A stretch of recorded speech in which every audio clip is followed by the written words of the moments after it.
नमस्ते मित्रों।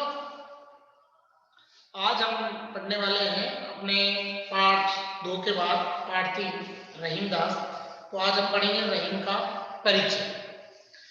रहीम अपना किस प्रकार से काव्य लिखते हैं, कैसा काव्य लिखा, किस परिस्थिति में उन्होंने काव्य लिखा और किस स्थिति के अंदर लिखा, उसके बारे में हम इसके बाद अध्ययन करेंगे। पहले अपन इनका परिचय पढ़ लेते हैं कि रहीम थे कौन। तो रहीम का जन्म 1556 ईस्वी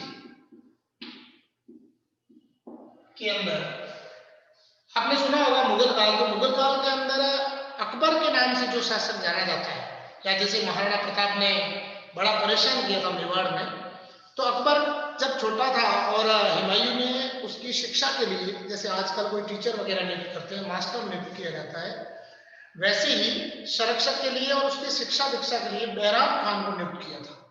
तो उसी बैराम खान की, यानी अकबर के गुरु बैराम खान का पुत्र रहीम था। यानी रहीम का जन्म मुगल बादशाह हुमायूं के मृत्यु के बाद जो अकबर का संरक्षक बनकर के दायित्व निभाने वाले बैराम खान थे, उनका था। और इनका पूरा नाम था अब्दुल रहीम खान खाना। अब्दुल रहीम खान खाना, यानी रहीम का पूरा नाम क्या है? तो रहीम का पूरा नाम है, रहीम का पूरा नाम है अब्दुल रहीम खान खाना, यानी अब्दुल रहीम खान खान। ये अब्दुल रहीम का पूरा नाम है या रहीम का पूरा नाम है। लेकिन ये अपने काव्यों में रहीमदास जी कम जाने जाते हैं, सिर्फ रहीम नाम से बहुत ज्यादा जाने जाते हैं। इनका जन्म 1556 ईस्वी के अंदर दिल्ली के अंदर हुआ माना जाता है, और उनकी मृत्यु है वो 1626 ईस्वी के अंदर मानी जाती है। कहते हैं अंतिम समय में इनसे अकबर बहुत ज्यादा नाराज हो गया था, और बाद में इसलिए ये इन्होंने छोड़ करके और मथुरा और ब्रज भूमि के अंदर आकर के और इन्होंने अपनी काव्य साधना की थी। तो बैराम खान के पुत्र के रूप में इन्होंने अपना जीवन आरंभ किया। और बैराम खान की जब 62-63 के अंदर जब मृत्यु हो जाती है, यानी जब ये छोटे थे उसी समय बैराम खान की मृत्यु हो गई, अकबर ने बैराम खान को मरवा दिया, जो भी हुआ। तो इसलिए अब्दुल रहीम की पूरी जो शिक्षा है, उसकी व्यवस्था, शिक्षा दीक्षा की व्यवस्था है या शिक्षा की व्यवस्था है, वो अकबर ने की थी। और अकबर ने उसको इसी प्रकार से शिक्षा दी जिस प्रकार से वो किसी शाही शहजादे को या अपने पुत्र को जिस प्रकार से शिक्षा देते थे, उसी प्रकार से इसकी शिक्षा की भी व्यवस्था की। अब्दुल रहीम या रहीम जिनको अपन कहते हैं, बचपन से बहुत ज्यादा साहित्य प्रेमी थे, बचपन से बहुत ज्यादा बुद्धिमान थे। अपने माता पिता के जो गुण थे वो इनके अंदर थे। आपने सुना होगा अकबर ने किस प्रकार से वापस राज्य, या हुमायूं ने किस प्रकार से पाया। तो यहाँ से जब शेरशाह सूरी ने उसको भगा दिया वापस आकर के, और वो तराइन का जो व्यक्ति युद्ध हुआ उसके अंदर 1556 उसमें हेमू को परास्त करके और दिल्ली के अंदर वापस ऊपर अपना अधिकार जमाया। तो वो बहराम खान के कारण संभव हुआ था। उसमें अकबर की उम्र ज्यादा नहीं थी, 11-12 साल का था। तो ऐसी स्थिति के अंदर जो बहराम खान ने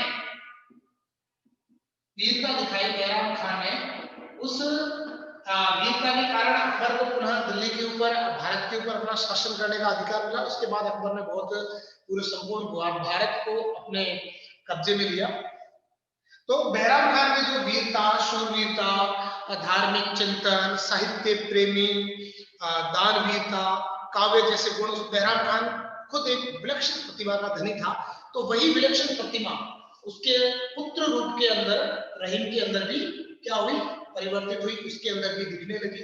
तो रहीम के अंदर भी वही वीरता, दानवीरता, शूरवीरता और उदारता का भाव, साहित्य प्रेमी, बुद्धिमान, तो ये सारे के सारे गुण, जो राजनीतिक दक्षता, ये सारे के सारे गुण है वो रहीम के अंदर भी दिखने लगे थे।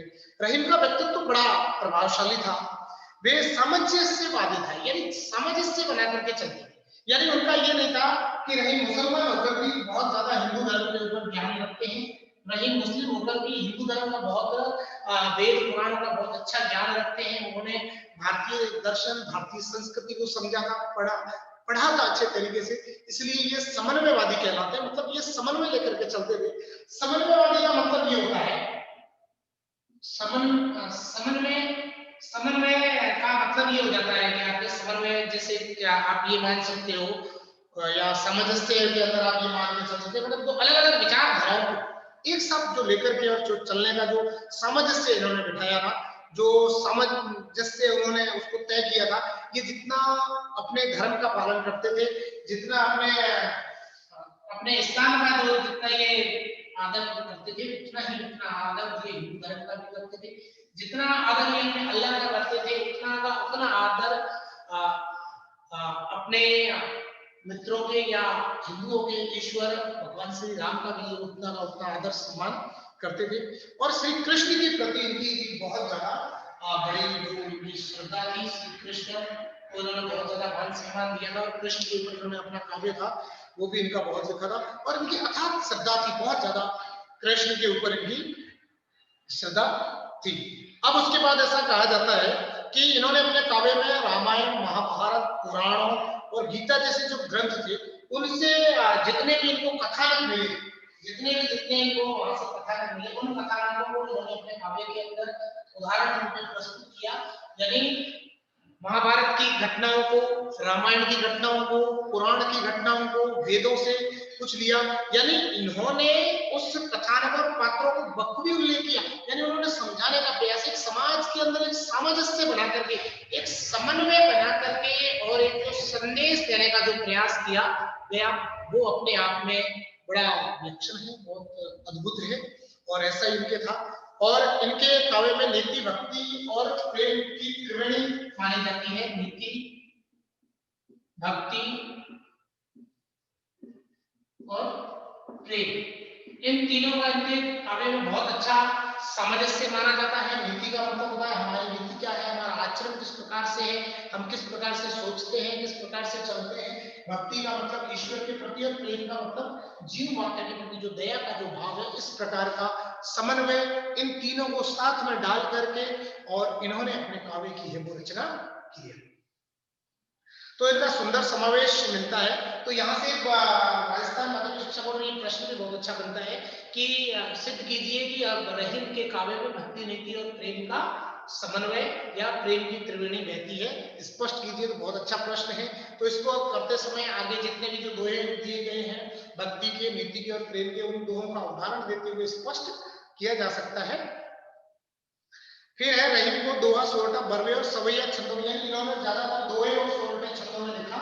तो रहीम का जो क्षेत्र था लिखने का वो दोहा और सोरठा और बरवे, ये रहीम के बरवे बहुत ज्यादा प्रसिद्ध हुए हैं। रहीम ने बरवे के अंदर बहुत ज्यादा लिखा है, और सवैया छंदों में विशेष महारत हासिल थी इनको। उनकी प्रमुख जो कृतियां हैं उसके अंदर दोहावली, बरवे नायिका भी, रास पंचाध्यायी, मद्राष्टक तथा नगर शोभा, यानी इन्होंने इन रचनाओं के अंदर जो लिखा है वो एकदम सरल शैली के अंदर लिखा है। इन्होंने अपने जो अनुभव थे, इन्होंने कहीं से कोई ज्ञान प्राप्त इतना ये नहीं था, इन्होंने मूल रूप से एकदम सरल और सहज भाषा में, सरल भाषा में जीवन अनुभवों को समझाने का प्रयास किया है कि मानव के जीवन में किस प्रकार से उसे लेकर के चलना चाहिए, मानव को किस प्रकार से जीवन जीना चाहिए, उसे धन दौलत ऐशो आराम या बड़ा इसके ऊपर तनिक भी घमंड नहीं करना चाहिए। सर्वप्रथम सर्वसत्ता ईश्वर की है, ईश्वर को मानना चाहिए और ईश्वर की भक्ति वगैरह उसे करनी चाहिए। इस प्रकार से उनके विचार थे कि हम जितने ईश्वर के प्रति होकर के चलेंगे, जितने ईश्वर से जुड़ करके चलेंगे, उतना ही हमारा यहाँ से उद्धार हो जाएगा, हम भव सागर को पार कर जाएंगे। तो इन्होंने बहुत सरल और सहज शब्दों के अंदर अपनी बात को कहने का प्रयास किया, जिससे प्रत्येक व्यक्ति आसानी से समझ जाता है। रहीम के बारे में ऐसा कहा जाता है कि महाराणा प्रताप के विरुद्ध भी इन्होंने एक युद्ध अभियान किया था। तो महाराणा प्रताप के विरुद्ध जब युद्ध अभियान करते हैं और यहाँ आकर के और ये मेवाड़ के आसपास अपना जब डेरा डाल देते हैं, तो महाराणा प्रताप के बड़े पुत्र थे अमर सिंह। तो अमर सिंह, क्योंकि मुगलों में एक सामान्य बात थी, किसी के ऊपर हमला करते थे उसके परिवार की औरतों वगैरह को उठा करके ले आते थे। तो इनके जो शिविर था उस शिविर के ऊपर अमर सिंह ने धावा बोला, वहां पर इनकी जो पुत्र वधु और इनकी जो पत्नी थी, जो रूप सौंदर्य की बड़ी धनी थी, उसको उठा करके और लेके आ गए। जब ये बात महाराणा प्रताप को पता चलती है, तो महाराणा प्रताप अमर सिंह को बहुत ज्यादा डांटते हैं, फटकारते हैं और उन्हें कहते हैं तुम ससम्मान, इनके सम्मान में किंचित भी कुछ भी कमी नहीं आए, इस प्रकार से या इनके साथ ऐसा व्यवहार ना हो, तो एकदम ससम्मान इनको वापस छोड़ के आइए। जब अमर सिंह वापस छोड़ के आते हैं और उन्हें महाराणा की बात बताते हैं, तो रहीम का जो काव्य हृदय उसके ऊपर बहुत ज्यादा प्रभाव पड़ता है और रहीम उससे इतने प्रभावित होते हैं कि वो अपना युद्ध अभियान वहीं छोड़ करके और वापस चले जाते हैं, जिसके कारण कहते हैं उनसे अकबर नाराज भी हो जाते हैं, फिर उनको बाहर इधर उधर भेज देते हैं और अंतिम समय में ऐसी परिस्थिति आती है कि इनका जो जमींदारी है, जो इनको सूबेदार बनाया था, वो भी चली जाती है और अंत में ये मथुरा आकर के और कृष्ण भक्ति करने लग जाते हैं। यानी पूर्ण रूप से ईश्वर के प्रति और हिंदू धर्म के प्रति जो उनकी आस्था थी, तो उसमें इस घटना का भी एक बहुत बड़ा योगदान माना जाता है। तो हमारा जो ये पाठ है, इस पाठ के अंदर रहीम के नीति, भक्ति और प्रेम पूर्ण जो दोहे हैं उनका उल्लेख किया गया है, उनका हम अध्ययन करेंगे। तो इस पाठ के अंदर क्या क्या है, तो प्रस्तुत पाठ में रहीम के दोहों द्वारा हमें परोपकार, परोपकार का मतलब होता है दूसरे की भलाई का, यानी हमें अपना जीवन है सिर्फ अपने लिए नहीं जीना, हमें किसी परहित दूसरे का भी भला करना, यानी जो वंचित है, जो दुखी है, जो दीन है, जो कष्ट में जी रहा है, जो वेदना में जी रहा है, इस प्रकार के जो लोग हैं उनकी हमें क्या करनी है, मदद भी करनी है। तो दूसरी सज्जनता, यानी सज्जन व्यक्ति की तरफ, यानी किसी के साथ दुर्व्यवहार नहीं करना, अपने रास्ते चलना, अपने रास्ते आना, किसी भी व्यक्ति के साथ ऐसा व्यवहार नहीं करना जिससे उस व्यक्ति का क्या है, मन टूटे, उस व्यक्ति को दुख पहुंचे। फिर है पर दुख कातरता, यानी दूसरे के दुख को देख करके दर्द महसूस करना, यानी दूसरे के दुख को देख करके हमें भी दर्द हो, इस प्रकार का हमारा हृदय होना चाहिए, जिससे हम दूसरे के दुख को महसूस कर सके, दूसरे के दुख को समझ सके, दूसरों की वेदना को समझ सके और उसके अनुसार फिर हम उनकी सहायता हो सके। स्वाभिमान लोक व्यवहार की शिल्पी रहीम ये मानते थे कि व्यक्ति को बहुत ज्यादा स्वाभिमानी होना चाहिए। अगर जिस व्यक्ति का अपना स्वाभिमान जीवित नहीं होता है तो वो जीवन में कभी भी सफलता अर्जित नहीं कर सकता। इसलिए व्यक्ति के जीवन के अंदर स्वाभिमान होना अति आवश्यक है। अगर उसके जीवन के अंदर स्वाभिमान नहीं है, अगर उसके जीवन के अंदर स्वाभिमान का भाव नहीं है, तो वो कदापि कुछ भी नहीं कर सकता। तो इस प्रकार से उन्होंने ये भी समझाने का प्रयास किया कि व्यक्ति के जीवन में स्वाभिमान का है वो क्या महत्व है। दीनों पर दया करने वाले दीन बंधु भगवान तुल्य होता है, यानी व्यक्ति को संसार के अंदर जो दीन लोग होते हैं, गरीब, असहाय, पीड़ित, शोषित लोग होते हैं, इनके ऊपर हमेशा दया का भाव रखना चाहिए। अगर वो दया का भाव रखते हैं तो दया रखने वाला यानी वो व्यक्ति ईश्वर के समान पद को प्राप्त करता है। ईश्वर होता है ना, सबके प्रति सम्मान करना, चींटी के प्रति भी सम्मान रखता है। तो हिंदू धर्म की इसी दार्शनिकता से रहीम बहुत ज्यादा प्रभावित हुए थे, क्योंकि हिंदू धर्म के अंदर छोटी से छोटी जो चींटी होती है, उस चींटी को भी दाना डाला जाता है, गाय को भी रोटी दी जाती है। तो इस प्रकार से अगर मनुष्य होगा तो उसकी अवश्य सहायता की जाएगी। तो इसी प्रकार से ये रहीम कहते हैं कि व्यक्ति को दूसरे के दुख या दूसरे की सहायता है वो एकदम भगवान के तुल्य होकर के और निस्वार्थ भाव से करनी चाहिए। फिर मांगने से मनुष्य की महत्ता करती है, यानी व्यक्ति को किसी से मांगना नहीं चाहिए। मांगने से व्यक्ति की क्या है, महत्ता है, उसका जो सम्मान है उसमें बढ़ता है। और उसके लिए वो वामन अवतार का एक बहुत अच्छा सा उल्लेख देते हैं, भगवान विष्णु का राजा बलि के प्रति जो मांगा गया 3 कदम भूमि, यानी एक ठंडा सा अवतार, यानी कितना भी काम उन्होंने कितना भी बड़ा किया, लेकिन उनका नाम है वो बहुत छोटा हो गया, यानी वो वामन अवतार के नाम से जाने गए, बावली नाम से जाने गए। इसीलिए रहीम कहते हैं कि व्यक्ति को सदैव, व्यक्ति को हमेशा कहीं पर भी किसी से मांगना नहीं चाहिए, अपने स्वाभिमान से, अपने कर्म से सब कुछ अर्जित करना चाहिए। उत्तम स्वभाव वाले मनुष्य को कुसंग दुष्प्रभावित नहीं कर सकते। अगर अपना व्यवहार अच्छा है, अगर हमारा चरित्र अच्छा है, तो हमें कोई नहीं बिगाड़ सकता। कुछ लोग होते हैं, कहते हैं कि वो तो मुझे उसने पिलाया इसलिए मैंने पी लिया, उसने शराब पिलाई पी लिया, उसने मुझे कहा इसलिए मैंने कर लिया। तो उसके लिए उदाहरण देते हैं, कोई जिम्मेदारी अगर हम स्वयं ये ठान लें कि मैं ये नहीं करूंगा तो भले करें। तो उन्होंने उसका उदाहरण दिया चंदन के वृक्ष से।